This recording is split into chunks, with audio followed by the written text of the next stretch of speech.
Hey everyone, today I'm just going to talk about a few things, but the first thing I want to talk about is passion. And if you stop and really think about it, in most cases we don't choose passion, our passion chooses us.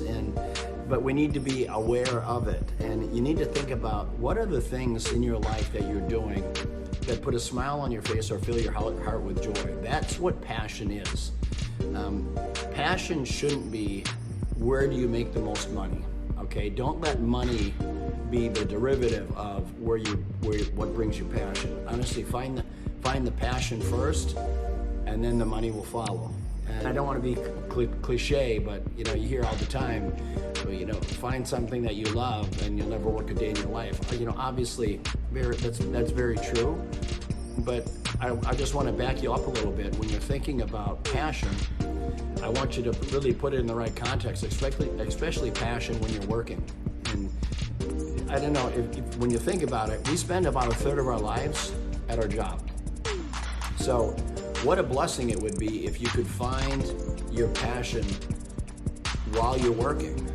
And for me, I'm living proof of that. Maybe I'm one of the lucky ones that actually found something that I loved and had a career opportunity within that space, and then was able to make a great living at it. So I consider myself completely lucky, completely blessed, but don't think about it backwards. Don't think about where can I make the most money and then try to make that be your passion. It typically doesn't work that way, all right? So just thinking about it, think about what is it that drives your passion, and think about it early. Even when you're in high school, for some of my younger followers out there, look, start thinking about what brings you peace and joy and happiness. Start thinking about that right now. Start thinking about that in high school, thinking about that in college, and if you can somehow segue that into what you do every day for work, that is where the magic happens. As I said, you're going to spend a third of your life working, about 8 hours a day. So it's something that warrants some deep thought and deep consideration for yourself. One last thought about passion. And first of all, I want to say you're never too old to chase your dreams. I get a kick out of this when I'm talking to people and they say, "Oh, Peter, I'm too old to switch careers." And I tell them all the time, you're not. And in fact, what I find absolutely amazing, I talk to people today that are in their 70s, and they're talking about the next business they're going to start.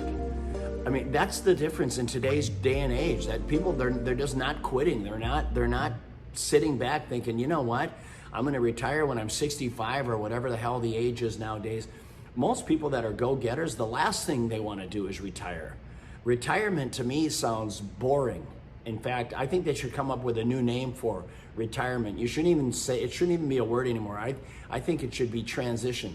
I'm transitioning to something else. I know in my career path, that's how I completely look at it. I don't like to talk about retirement, because retirement means, in my eyes, it means sedentary, and I'm anything but sedentary. Okay? So number one, you're never too old to switch gears. You're never too old to choose another career path or chase another dream. Remember what I talk about when I talk about dream killers, all right? There's a lot of people out there that are going to try to talk you out of chasing your dream or pursuing your passion. Don't listen to people like that. People like that, they're just scared. They're afraid to make the jump. That doesn't make them a bad person. They're just afraid. And I think they're not intentionally trying to talk you out of something or kill your dream. But just understand, when you have something that you're completely passionate about, and you've thought about, you know what, I would love to find a career within that space, within that realm, you know what, by all means, move down that path and make the jump, all right?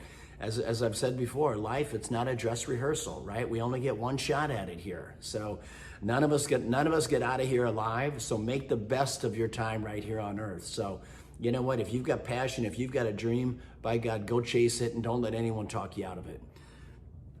Switching gears now, I want to talk about business bets, making bold bets in business. And this to me is so relevant in my daily life, but taking bold bets in business, and that's something that happens regularly. It happens every day, especially in the early development stages of companies. And I love it when I hear stories about companies who have been successful because they've had the courage to make bets, all right? And what's so interesting is just last week I was speaking to a private equity group, and they made the comment that over the last 4 to 5 years, they've spent about $7 million on bad bets, okay? But as I was continuing to talk to them, the reality of it is, in that same time frame, they made one bet that was about a $250,000 investment, and today that investment will generate somewhere between 40, their share of it, if the company sold today, their share would probably be somewhere between 35 and $45 million. So the bottom line, guys, the reality is when it comes to making bets, if you're not making bets, you're not moving forward, because you can't sit sedentary in business today and continue to be relevant. You've always got to be leaning into the future. You've always got to be thinking about how can my company, how can my business evolve? And if you ever get into that mindset of being sedentary, I'm telling you, you're dead in the water. All right? The other thing I want to talk about with bets is never bet the farm. Never make company bets. All right? Never make a bet where you put your company at jeopardy. And this is a really interesting situation as well. And I see it very often in the private equity space. Private equity loves to over leverage companies. They love to do it. Why? Because they want to get their invested capital off the table. They want to have as little invested capital in the business as possible. So then their cash on cash return is higher. All right? Here's the problem. In many cases, almost all the ones that I hear about, they over-lever the company. So then if the dynamics change within the company, if the dynamics change within the space, suddenly you're in a position where you can't react, you can't pivot. You know what? Industries change all the time. And if you find yourself in a place where all of your capital is being used to pay interest and very, very little debt, you have no dry powder, you have very little cash on hand. When it does require you to make a pivot within your marketplace, you're a little bit stuck. So once again, when I talk about making bets, don't bet the farm, okay? Don't bet the farm. And for those of you who have private equity partners, you know what? Be careful. Don't let them over-lever your company, okay? Over-leverage is not your friend. Bank leverage against your business is not your friend if it's over-levered, okay? I can talk about that more at a later date if you want, but don't be reckless when it comes to leveraging your company, all right? Very hard to recover from it. The last thing I want to talk about today is addressing a common theme that so many entrepreneurs struggle with, and they have a hard time embracing the difference between the context of ideas versus execution, okay? Ideas versus execution. And I don't care if you're launching a business, if it's in product or service space, there's two words that are going to be your friend: patience and persistence, all right? So think about it. You have ideas, you need to execute. It's going to require patience and it's going to require persistence. Make no mistake about it. Many times when I'm talking to the young entrepreneurs, I tell them, look, you're doing great. You're on target. You know what? You're putting systems and processes in place. Your sales trajectory is heading up and to the right. You've cut back on some of your frivolous spends. So you're doing all the things right within your business. Now you just need to be patient and let the business grow. Let the business continue to drive in the direction that it is. So what many people don't understand, when you're launching a new business, there's a dozen steps that go into the execution of a successful business, dozens, which is why I say, look, you know what, be very methodical when you're thinking out your business strategy, lay it out in a chronological timeline, understand that there's going to be things that come up along the way where you're going to have to pivot accordingly. Don't get frustrated. That's business. Don't quit.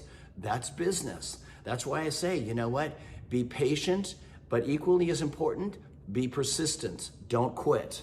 Okay, so the bottom line when it comes to launching companies or making any change of any stature, I don't care if it's a change within your business, you got to be patient, you got to be persistent, and understand, generally speaking, there are no shortcuts. Okay, so just recapping today, find your passion. You're never too old to chase your dream or to live your dream. Understand that, okay?